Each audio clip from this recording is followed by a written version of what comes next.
Hey, it's Omi, the spiritual curator, back again. Thank you so much for the messages that I received last week after my emotional breakdown. Um, it really meant a lot. And since that time, there's been a lot of healing conversations and work that's been done. So the work never stops, the healing never stops. So let's just continue with this self love journey and walk through it together. So today, I want to talk to you about something that we all have, that we all can deal with at times, um, and that's emotional triggers. So today's real talk conversation is emotional triggers. So what's a trigger, Omi?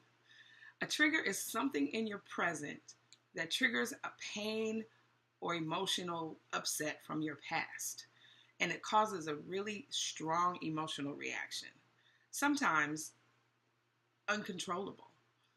So you can often realize when you're being triggered if you see yourself overreacting to a situation or something someone said or something that is happening around you.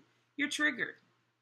I've seen movies where this situation happens where it's a single parent, um, and there's supposed to be a visit from the other parent, and the mother or father gets the child dressed up and ready to go to visit the parent, and they're sitting on a stoop, and the parent never shows up. That causes feelings of abandonment, feelings of not good enough. That is an emotional trigger. So, fast forward, if you're in a relationship with someone and they stand you up, maybe it's a date. You made a date with someone and they don't come and they don't call and they don't show up. That triggers that feeling that you had when you were the kid sitting on the stoop waiting for your parent and they didn't show up. This is an emotional trigger. So once you know the root of the trigger and where it came from, you can start the process of recognizing them when they show up, and recognizing when you're in a relationship with someone and your abandonment issues come up. You can identify it, and then you can go to the root of it and then maybe make another choice. Only you can heal your triggers. So at this point, you have to take time to go within, and you have to be patient and kind and compassionate and honest with yourself about where these feelings and emotions come from and why they're so strong for you now after all this time. And this is the process. This begins the process of healing. The pain doesn't just go away because you avoid it. Sometimes that can cause you even more pain because you're not dealing with the problem head on. So, if you get angry, if you get needy, if you comply or you're a people pleaser, which was my trigger, if you shut down or withdraw from someone, if you blame other people from your pain, and we all know that person that does not deal with their pain and it's always all the problems in their life is somebody else's fault because they're triggered and they haven't dealt with it. Or you can turn to addiction, food addiction, drugs, porn, sex, shopping, gambling, I don't know, chocolate, which is always my go-to. Addiction is feeding the emotions. We all know about emotional eaters. I used to be one. When I felt a certain way, all I wanted to do was eat something crunchy or something chocolate or something that I knew I wasn't supposed to eat because it made me feel good. But what makes me feel better is to deal with the trigger and learn how to avoid the emotional stress and trauma that comes by feeling abandoned or feeling ignored or feeling like I don't count or feeling not included. Those are emotional triggers. So how do you get to those? If you're in a group of people, it could be your friends, your group of friends, your coworkers, your church group, your sister circle, your brother circle, or any group of people, and there's one person and there's always one person that just has bad behavior, just all the way around. And most people are usually mildly annoyed by that person. It's just like you get to a point where you're like, I'm just ignoring you because you're really not. You're really acting out.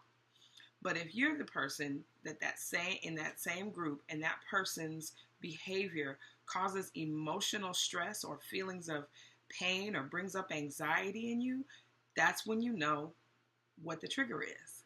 And you can kind of go back to a time when you felt that way in the past.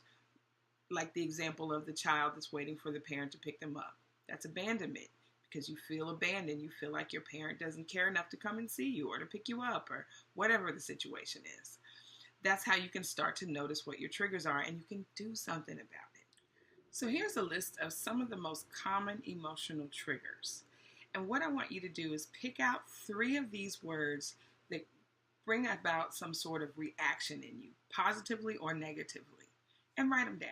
Being liked, being right, respect, freedom, order, consistency, new challenges, feeling included, independence, attention, being loved.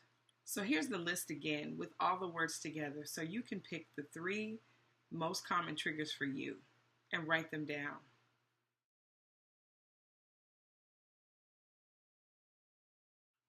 Needs aren't a bad thing.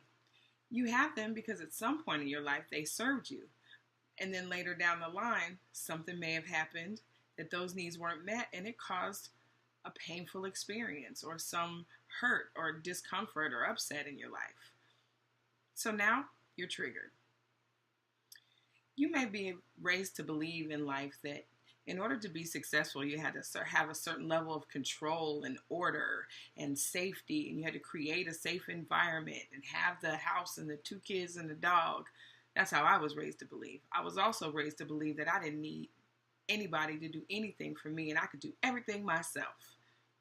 No, because what happens is the more you look for control, the more you look for safety, the more you look to have order in your environment, the more your brain will start looking for reasons why that's not true and finding and putting yourself in circumstances where you aren't able to get those needs met. And those are the things that can cause you to have emotional upsets when those things aren't happening. Control is a big issue, especially for me. So we now know that unmet needs cause emotional upset and pain, which are triggers. So Omi, how do we heal that? How do we get past emotional triggers now that we've been able to identify them and kind of know where they come from? How do we stop that surge of emotion once we have it? Well, let me tell you. First, choose how you want to feel and what you want to do. When you feel that surge of emotion or hurt or upset behind what someone says, ask yourself, are you really losing this need or not? Is it something that is minor or major? Is it traumatic? Was it something traumatic that happened to you in your life? Is this person actually denying you on purpose or is it an accident? If it's an accident and they didn't mean it, you have to let it go. And then ask for what you need. In relationships with friends and spouses and boyfriends, girlfriends, what have you, we tend to not ask for what we need. And then when that need isn't met, we get angry. Ask for what you need up front. I've said it in the last videos. Ask for what you need from yourself and from those that love you and that are in your life. And so now you can start to heal those things when they come up. And how do we do that? First, notice it, of course. Second, relax. Know that this is an emotional upset caused by something in your life, in your past, that you're bringing to the present. So relax. Second, detach from the situation. Detach your mind from it. You might be feeling upset, but you can say to yourself, I am not really in any danger right now. I am not in any pain. And detach yourself from the emotion that you're feeling caused by words or actions of another person or something outside of yourself. Third, center yourself. Drop your awareness to the center of your body. And of course, you know what I'm going to say. Breathe. Stop, take 3 deep breaths.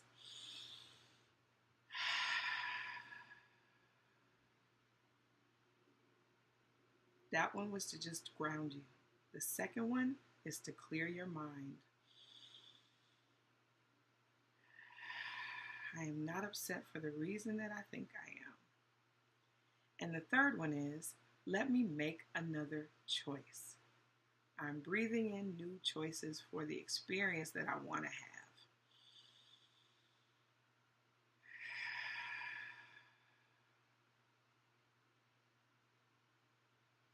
And now that you're grounded and centered and took 3 deep breaths, you can focus on the word or the phrase that brought you to this experience and where it came from, and realize that it's not happening anymore, that you're not abandoned, that you're not out of control, that you have choices that you can make and things that you can do to switch your behaviors in this moment, to switch your emotional pattern in this moment, to switch the thoughts that go through your mind.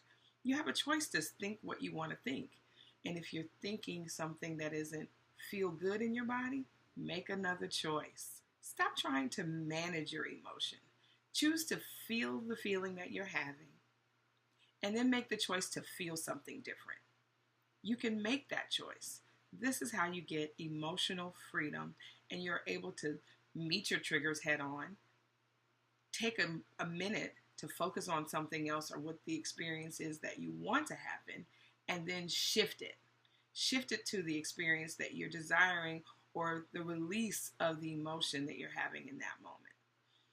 So, focus, relax, detach, center, focus on something else. And you'll see that the emotional triggers will start to shift and subside and maybe even go away. That's all I have for you this week. Just be mindful of what triggers you and make another choice. Until next time.